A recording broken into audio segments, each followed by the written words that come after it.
এই শাম্মুর মৃত্যুতে আমার পুরা ফ্যামিলি একেবারে ভাঙ্গা পড়ছে। এই ছেলেটার মা নাই, সবাই ইতিম হিসাবে তাকে অত্যন্ত দরদের সহিত তাকে দেখে। আর সেই ছেলেটা এইভাবে চলে গেল, আমরা তার মাকে পরজন্মে কি বুঝটা দেবো, এইটাই আমাদের বুঝে আসতেছে না।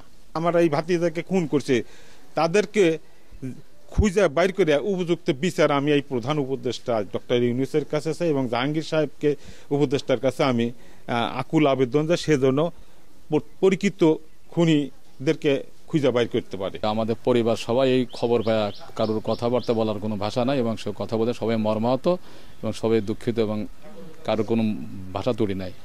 হঠাৎ করে এই গভীর রাতে আমরা এই নিউজটা শোনার পরে পুরো শুধু গ্রাম না, আমাদের পাড়া না, পুরো এলাকায় আমাদের এখন শোকে আহত।